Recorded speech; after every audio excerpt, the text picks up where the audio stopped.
Hello students. Today I will discuss two very important paragraphs of your chapter titled Nelson Mandela Long Walk to Freedom. These two paragraphs are given on page number 21. See this first paragraph. It is from these comrades in the struggle that I learned the meaning of courage. Time and again I have seen men and women risk and give their lives for an idea. Now here is talking about people. There are people who are motivated by some ideology. They are compassionate of that idea, and for that very idea they fight against certain political power, authority, and they raise voice against those who are defying or those who are against that idea. And these people, they never show any fear. They are courageous, they are brave, and they bear all sorts of torture, pain, attacks on them, and they will not raise any voice. They will not show any resistance.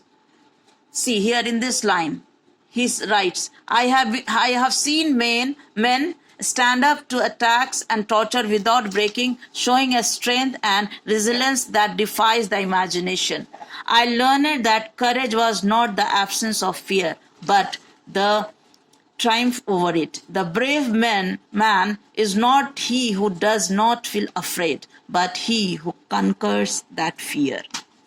Here Mandela says that he learned the meaning of courage from those comrades who participated in the freedom struggle of South Africa.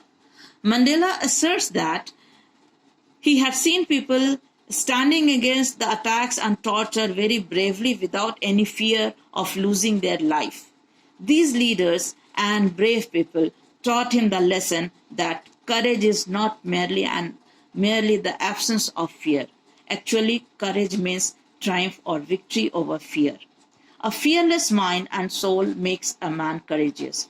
One who conquers fear is a brave man. Now see this paragraph. The second paragraph.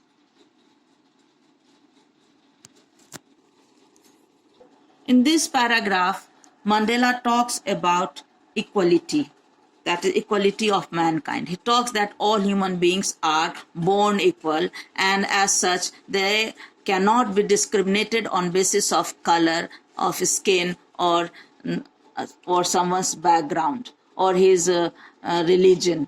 People must learn to hate, and if they can learn to hate, they can be taught to love. Here Mandela says that people, they are not born with the feeling of hatred. It is the surrounding, it is the environment from where they learn to hate other people.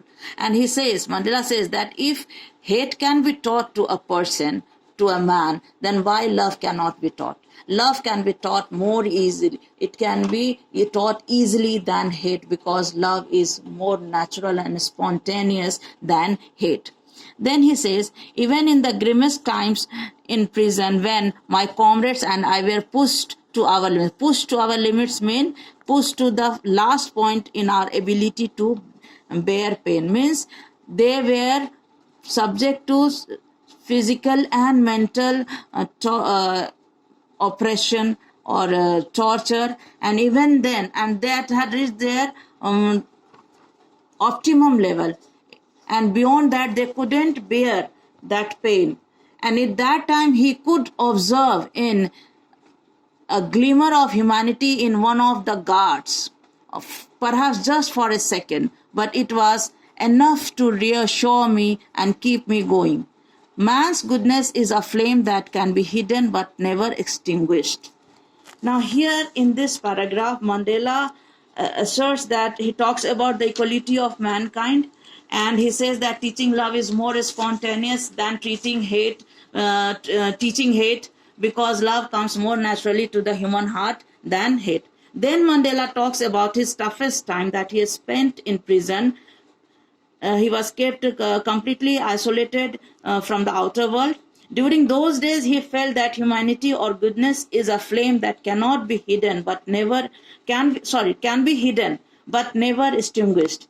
He came to he came to the conclusion that every human being possesses goodness, whether it is the oppressor or oppressed. He talks about the security guards of the jail. They didn't show any mercy on him. Their tolerance power had reached its optimum level beyond which they couldn't bear pain anymore. The guards working them in the prison, they didn't show any mercy on them. But Mandela could trace the element of humanity in one of the guards just for a second.